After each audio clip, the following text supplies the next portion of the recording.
Around 7 sources of income are said to be typical for a millionaire. Most people only have one source of income, which puts them at a financial disadvantage. There is no doubt that the average billionaire has multiple sources of income that allow them to generate a steady stream of revenue. There are many different sources of income, some of which are active, some of which are passive, some of which are severely taxed, and some of which can be leveraged to avoid all taxes.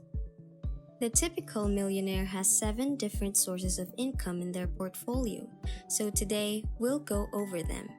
If you're interested in learning more about business, finance, and personal development, please subscribe and click the bell button so you don't miss any future overvalued packed videos. Number 1. Earned income, which is the most prevalent and primary source of income. It's what you get when you have a job. This applies to all levels of employees, from entry-level employees all the way up to the CEO. There are a lot of CEOs who are still employed by their companies. Included within this group are healthcare workers such as doctors and surgeons. Earned income is a form of active income in which you trade your time for money. This also involves freelancers. For many self-made millionaires, earned income is the first step. This is where most people begin, and it's a fantastic place to start, especially if your job gives you enough to support yourself and your family. However, staying in this area is risky because it makes use of your time, which you only have so much of. There is a limit to how much money can be made in this category because you only have 24 hours in a day like everybody else. As a result, this is one of the most taxed sources of income. You could be paying up to 40% of your income in taxes if you fall into this category, and it all depends on your income level. It is a good place to start, but we need to know about other sources of revenue as well. The second source of revenue is profit income. This is the income generated by selling things or services for a price that exceeds their production or acquisition costs. It's at this point that we transition from being an employee into becoming a business owner. In the past, establishing a business needed a considerable expense to buy or create the products, but the internet has made it much easier nowadays. You can make profit income by selling products that are more expensive than the costs involved in creating or buying them. This applies to both physical and digital goods. Your business approach will determine whether this is considered active or passive income. It's a little harder to handle if you're making and selling your own products. Passive income is achievable if you design the product and have a manufacturer make it, or if you create a digital product. Both of these options are acceptable.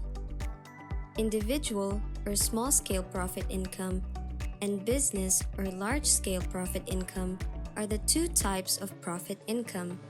You can make extra money by selling your own products on eBay or the Facebook Marketplace, or by reselling others. This is known as the individual or small-scale concept. When you start a business and entrust the manufacturing of your products to a manufacturer, you'll be able to generate a scalable profit income. You can then devote your time to other areas of a business, such as sales or marketing instead.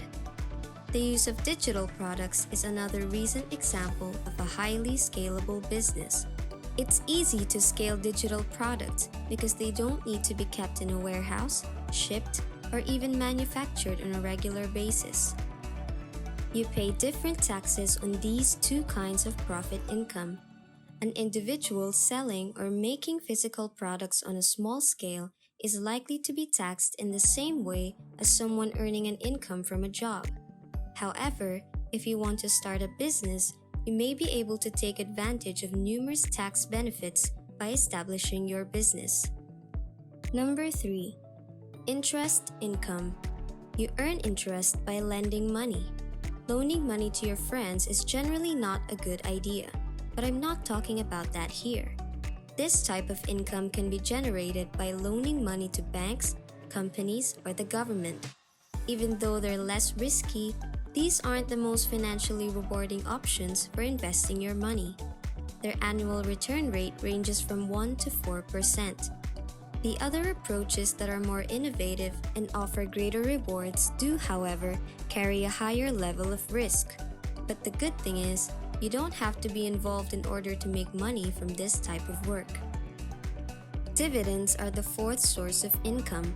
To get dividend income, you need to invest in stocks that distribute a portion of their profits to their shareholders. When the company in which you have invested posts a profit, you are considered a shareholder. Their shareholders will receive a quarterly check from them. You receive a percentage of the company's profits if you are a shareholder in a company that pays dividends. With qualified dividends, you could very well pay a lower tax rate depending on the type of dividend you receive. You pay no tax on dividends if you earn less than $41,675. And if you make more than $459,721, you'll be taxed at a rate of 20%, which is significantly lower than the 40% earned income tax rate. Rental income would be number 5. The most common way to generate rental income is to purchase real estate and then rent it out to others. Home rentals aren't the only option. Commercial properties and industrial real estate can also be rented to companies and manufacturers, for example.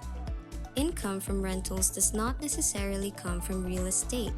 There are ways to produce rental income on a smaller scale, such as by renting out rooms in your home.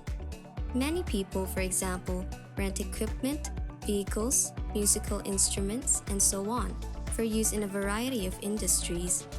Anyone who makes money by renting out their property to someone else will be considered to have rental income. For number 6, we have residual and royalty income. This type of income occurs when you keep getting paid even after your work is done, whether you appear in a film, write a book, or build a YouTube channel that is consistently viewed. Residual income includes things like royalties. You can earn money through royalties by allowing others to profit from the use of your ideas or properties, such as songs or books. So when a song is streamed or purchased, the artist receives a cut of the money collected, as do record labels and the companies that distribute those services. When a marketing company publishes and sells a book, the author keeps making money as long as people want to buy the book. A single piece of property can yield dozens of new royalties. J.K. Rowling is a perfect example of this. Since the release of the first Harry Potter book in 1997, she has earned royalties from the sales of her books, as well as products inspired by her characters. As long as people buy merchandise, rent or stream movies, or buy books, J.K. Rowling, the author, will continue to collect royalties. Since these products are based on her original work, she should get royalties from them. Last but not the least, capital gains. When an asset that has increased in value is sold, the seller is entitled to capital gains income. Many other assets exist, including real estate and stocks, which are the most popular. For example, you could make $70,000 if you purchased a property for $180,000 and managed to sell it for $250,000. The same is true if you decided to buy 100 shares of a company at $20 per share and managed to sell them for $120, earning you $10,000 in capital gains. Because you aren't making or purchasing a product to resell for a profit, this is clearly different from profit income. Market appreciating property is what you've got here. Increasing the value is out of your hands. It's a good thing that capital gains are taxed at a lower rate than most other types of income. In general, capital gains tax rates range from 15 to 20%, but they can drop to 0% in certain circumstances, like real estate. Most of the time, if not always, you can avoid paying any taxes on your real estate capital gains if you reinvest them. Your net worth could really increase without ever being taxed. It's not uncommon for people to know just one or two ways to make money. There are a variety of ways to generate income, and we can learn more about them in an effort to expand our income sources. Which income stream do you prefer, and which one are you planning to add to your current income next? Share your thoughts in the comment section below. I'm always interested in hearing your opinions. Finally, thanks for watching, and I'll see you in the next one. Bye!